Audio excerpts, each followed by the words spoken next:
저는 식물을 아주 사랑하는 아내와 같이 살고 있습니다. 아내는 어느 날부터인가 식물을 가져오더니 집안 곳곳이 식물의 안식처가 되었고, 지금은 식물을 가꾸면서 사람들에게 식물을 전하는 일을 하고 있습니다. 식물을 좋아하는 아내와 같이 공존한다는 건 그리 쉬운 일이 아닙니다. 식물이 없었다면 이라고 할 만한 일을 다 해야 하니까요. 한번 말해볼까요? 식물이 없으면 힘들게 물을 일일이 주지 않아도 됩니다. 식물이 없으면 무겁게 화분을 옮기지 않아도 됩니다. 식물이 없으면 귀찮게 분갈이를 하지 않아도 됩니다. 식물이 없으면 여름엔 더워서 겨울엔 추워서 얼어 죽을까 걱정하지 않아도 됩니다. 식물이 없으면 연탄을 떼지 않아도 됩니다. 식물이 없으면 그때그때 드는 비용을 절약할 수 있습니다. 모든 일이 그렇겠지만 만약 뭐뭐 한다면 이라는 가정은 부정적으로 흐를 수밖에 없습니다. 이렇게 하다가는 내가 이 여자와 결혼을 안 했다면까지 갈지도 모르겠습니다. 저는 절대로 지금의 아내와 사는 것을 후회하지 않습니다. 정말로 사랑하고 행복하답니다. 제가 아내를 도울 수 있는 방법이 있다면 식물의 생존을 위한 기술적인 부분입니다. 빛이 부족하면 식물 등을 달아주고, 열이 부족하면 난로를 설치해주고, 힘이 부족하면 화분을 들어주고, 손이 부족하면 짐도 들어줍니다. 이러면서 아내 옆에서 오랫동안 지켜보니 식물이 아주 조금은 관심이 생겼습니다.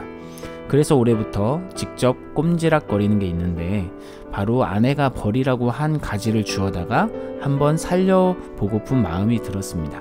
우리 영상을 보시고 어떤 분은 아깝게 제라늄 가지를 버리냐고 하시는 분이 계시는데요. 식물을 판매하는 곳에서는 효율성과 효과성을 위해서 버릴 건 과감하게 버립니다. 아깝다고 다 살려두면 쏟는 에너지가 만만치 않게 들어갑니다. 그래서 어차피 버릴 것이니 꽂아나 보자 하고 꽂은 제라늄 막대기들을 이제 소개해 볼까 합니다. 제가 막대기를 꽂은 이유는요, 우리 영상 댓글 중에 막대기를 꽂아도 삽목이 되냐고 물어보시는 분들도 있기 때문입니다. 자, 영상을 보실까요? 이건 바로 이 영상의 삽목 가지들입니다. 테이크아웃 컵에 고정해서 물꽂이를 했습니다. 어떤가요? 잎과 뿌리가 아주 잘 나왔습니다. 가을에 끝자라게 했기 때문에 잘 안 될 수도 있고, 주로 물꽂이는 여름에 하는 것으로 알고 있는데 이렇게 잘 되었네요.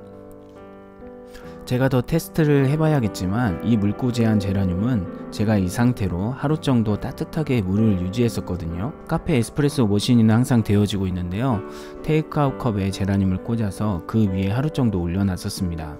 다음날 보니까 물이 굉장히 따뜻하더라고요. 그래서 얼른 빼서 이곳에 놔뒀는데 다행히 잘 살아났습니다. 일반적인 차가운 물에만 꽂은 게 아니라서 아마도 따뜻한 물이 영향을 주지 않았을까 예상만 하고 있습니다. 그래서 나중에 같은 막대기로 대조군을 만들어서 실험을 해볼 예정입니다. 이건 확실한 것이 아니니 여러분들은 따라하지는 마세요. 제가 나중에 영상으로 또 만들어 보겠습니다. 그 다음 삽목이들은 바로 이 영상에서 나온 삽목이들입니다. 막대기들이 아주 많이 나왔는데요, 앞에 것도 이것도 잎이 아예 없던 삽목이들입니다. 이건 꽤 쌀쌀한 날씨에 밖에서 5일 이상 그냥 흙에 버려져 있던 것입니다. 문득 그냥 흙에 꽂아보면 어떨까 싶어서 흙에 꽂아봤는데요, 놀랍게도 잎이 나고 있죠. 아마도 살 것이라고 생각해 봅니다. 제라늄의 놀라운 생명력이 대단하네요. 식물은 생각보다 쉽게 죽지는 않습니다. 식물에게 맞지 않는 환경이 지속적으로 계속될 때 식물은 죽게 되는데요, 식물은 하루아침에 죽지 않습니다. 인내심을 가지고 기다리다 보면 어느 날 가지를 올리고 예쁜 꽃을 보여주는데요, 인내심이 없이는 예쁜 꽃을 보기가 쉽지 않습니다. 다음 영상은 제가 테스트하고 있는 튤립 구근 수경 재배입니다. 튤립도 화분에 심을 수 있는데 저는 수경 재배도 가능할 것 같아서 검색을 해보니 자료가 있더라고요. 그래서 다 마신 PT병에 아랫부분만 잠기게 해서 놓았더니 뿌리가 내리는 겁니다. 정말 신기했어요. 그래서 카페에 오시는 손님들마다 제가 이것을 보여주고 있습니다. 이것도 꽃까지 잘 피워내서 영상으로 담아 보겠습니다. 저는 식물을 접하면서 식물은 적절한 시기와 때가 되어야 가지도 내고 꽃도 핀다는 것을 배웁니다. 절대로 조급해하면 예쁜 모습을 볼 수가 없어요. 우리가 식물을 보면서 어떤 마음을 가져야 할까요? 기다림. 그리고 화려한 꽃을 피우지만 언젠가는 그 꽃이 지고 기다림의 시간이 또 필요하다는 것.